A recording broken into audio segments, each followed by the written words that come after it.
আব্দুল করিম। আগে কি বলছে? আব্দুল করিম। আব্দুল করিম। পরে এসে কি বলতেছে? হাজী আব্দুল করিম, আলহাজ আব্দুল করিম। আমি তখন চিন্তা করলাম, বললাম যে ও আপনার হাজী কি নামের অংশ নাকি?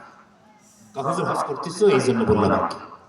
তার মানে ওই যে হজ করছেন এটা আপনাকে বুঝাইতেছে। আচ্ছা, হজ কি মানুষকে দেখানোর জন্য না আল্লাহর জন্য? এই জমিনের ভিতর অনেক আছে হজ করে হলো লোক দেখানোর জন্য। যেমন কথায় পৃষ্ঠে কথা মনে পড়ে গেল, ছোট্ট একটা গল্প আপনাদেরকে বলে দিই। আশরাফ আলী থানভী রাহমাতুল্লাহ আলাইহি লিখছেন, একজন হাজী সাহেব 13 বার হজ করছে, কিন্তু লোকজন ওরে কেউ হাজী কয় না। কয়বার হজ করছে? কিন্তু আগে কেউ কি বলে না? হাজী বলে না। প্লিজ মুরব্বী, হ্যালো, কথা বলে না, আমার দিক তাকান। তো 13 বার যখন হজ করছে তাকে হাজী বলে না। একজনের কাছে পরামর্শ চাইতে গেছে, বাইরে 13 বার হজ করলাম, লোক তাও তো হাজী করে না। প্লিজ, আবার এখানে কেউ হাজী থাকলে মন খারাপ করেন না। আমিও হজ করছি, টেনশন নেই। আমার মধ্যেও যদি ওই বিষয় থাকে, এটা আমার জন্য ওয়াজ, খালি আপনাদের জন্য নাই, ওয়াজ আমার জন্য। কারণ তাজকিয়া এটা আপনার আমার জন্য যেমন দরকার, আপনার জন্য তেমন দরকার। নিজেকে সংশোধন করা এটা আগে দরকার। আলাইকুম আনফুসাকুম, আল্লাহ তাআলা বলেছেন আগে নিজে সংশোধন হও, তারপর আরেকজনকে সংশোধনের দাওয়াত দাও।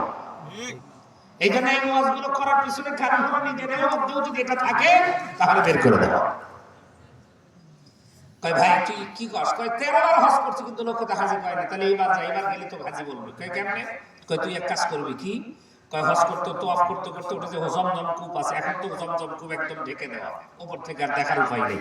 এক সময় পুরাতন হাজী সাহেবরা যারা আছেন, যারা আজ থেকে 15 বছর আগে যারা হজ করছেন, তারা হয়তো সরাসরি গিয়ে জমজম কূপ আপনারা চোখে দেখছেন, বা জমজম কূপের কিনারায় দাঁড়ায় হাত দিয়ে পানি পান করা গেছে, কিন্তু এখনো কিন্তু সেই সুযোগ নেই।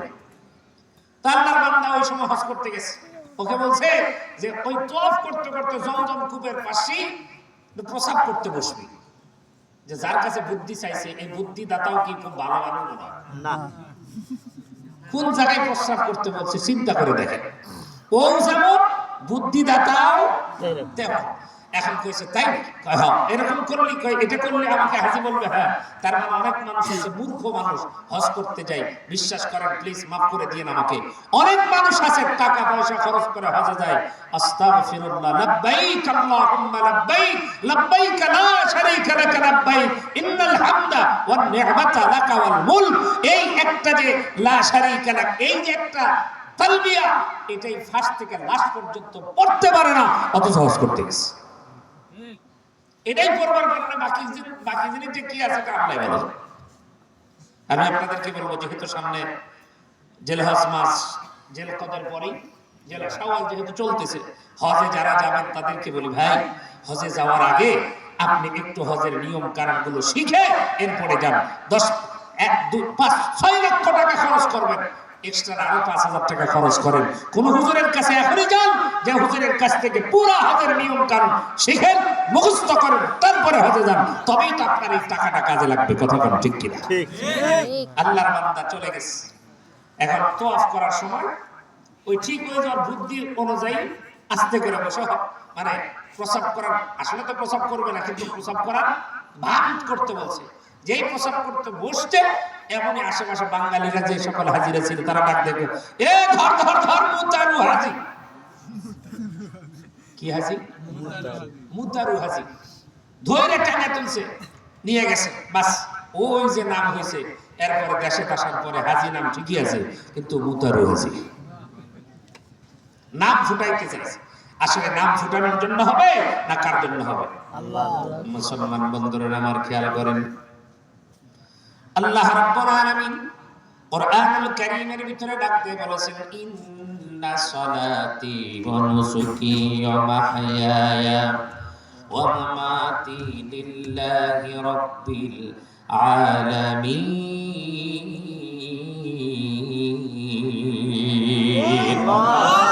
আমার আল্লাহ রাব্বুল আলামিন কুরআনুল কারীমের ভিতরে ডাক দিয়ে বলেন, গোলাম নিশ্চয় তোমার নামাজ, তোমার কুরবানি, তোমার বেঁচে থাকা, তোমার মরে যাওয়া, সব কিছু হতে হবে। আওয়াজ করে জোরে বলেন না কার জন্য?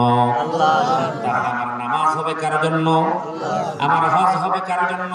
আমার যাকাত হবে, সব কিছু হবে আমার আল্লাহর জন্য। কিন্তু বাজান, এই দুনিয়ার জমিনের ভিতরে আপনি কি নামাজ পড়বেন আল্লাহর জন্য, দুনিয়ার জমিনের কাউকে সন্তুষ্ট করার জন্য নয়। আপনি হজ করবেন আল্লাহর জন্য, দুনিয়ার জমিনে আপনাকে মানুষ হাজি বলবে এই জন্য নয়। আপনি যাকাত দেবেন, লোকে আপনাকে দাতা বলবে এই জন্য আপনি যাকাত দেবেন না, না, না। কারণ আপনার উপরে যাকাত ফরজ, আপনি এই জন্য যাকাত দেবেন কারণ এটা আল্লাহর হুকুম। আপনার উপরে হজ ফরজ, আপনি হজ করবেন এটা আল্লাহর হুকুম। আপনি রোজা করবেন এটা আপনার উপরে আল্লাহর হুকুম। এই জন্য বুঝানোর জন্য বলতেছিলাম, মুসলমান রোজার মাধ্যম দিয়ে তাকওয়া অর্জন করব, আর ওই তাকওয়া নিয়ে নামাজে যাব, ওই তাকওয়া নিয়ে হজে যাব, ওই তাকওয়া নিয়ে যাকাতে যাব। আর তাকওয়া যখন আপনি অবলম্বন করতে পারবেন, আল্লাহ রাব্বুল আলামিন আপনাকে দুইটা পুরস্কার দিবে। তার মধ্যে এক নাম্বার পুরস্কার হলো ওয়ায়াজআলহু মাখরাজা। এক নাম্বার পুরস্কার হলো আল্লাহ রাব্বুল আলামিন আপনাকে বিপদ থেকে মুক্ত করে দিবেন। প্রশ্ন করতে পারেন, হুজুর বিপদগুলো কেমন হবে? ও মুসলমান, দুনিয়ার জমিনের ভিতরে মানুষ অনেক রকমের বিপদের মধ্যে পড়ে। প্রথম নাম্বার কথা যদি বলতে হয়, পারিবারিকভাবে সমস্যার মধ্যে মানুষ পড়ে। এমনকি বন্ধুরে আমার অসুস্থতার মাধ্যমে মানুষ সমস্যার মধ্যে পড়ে। ঋণগ্রস্ত হয়ে আছে, এটাও মানুষ বিপদের মধ্যে পড়ে আছে। ও বাজান, আসমানি গজব, দুনিয়ার গজব, নানান গজবের মধ্যে কিন্তু পড়ে থাকতে পারে।